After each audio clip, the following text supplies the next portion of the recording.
All right, let's begin this hour with breaking news. 4 people are dead after a shootout with Cuban border guards. Let's bring in CBS News White House reporter Olivia Rinaldi. Olivia, the Cuban government says the boat was from Florida. What do we know about that boat and who was on board?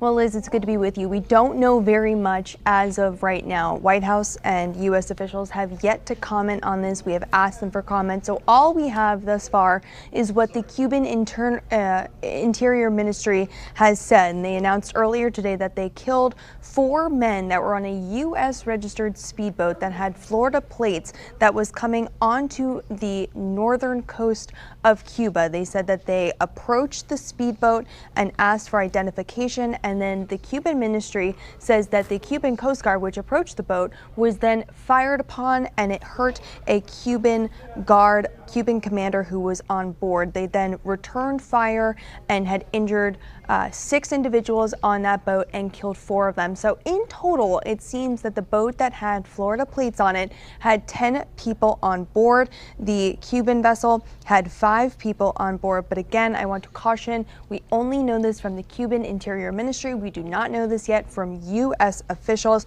However, we are hearing some responses so far from members of Congress, including Rep. Maria Salazar, who says she is closely monitoring the reports of the Cuban regime forces opening fire on a speedboat with Florida registration.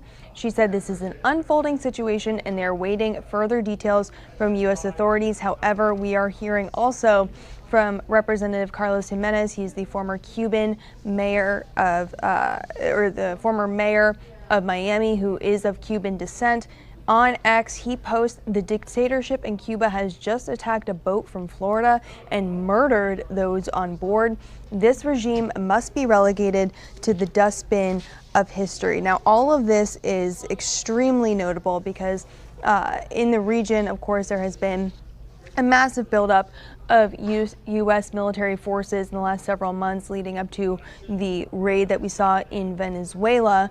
But Venezuela used to trade oil with Cuba. Now there has been an oil embargo on Cuba in the lead up to that raid on Maduro, and one since then that has really created a fuel crisis in the country, and one that has significantly hurt the people within that country. And the president has continued to make threats that perhaps Cuba could be next for some type of military action. I also want to note that U.S. Secretary of State Marco Rubio is in the Caribbean today. He is in the region. He's visiting St. Kitts and Nevis as part of an effort to meet with Caribbean leaders about the Trump administration's agenda and about safety and security in the region. So certainly this is quite notable. But again, I do want to note we have not yet heard from U.S. officials. This is a breaking news story, and we're hoping to have more for you on this later on.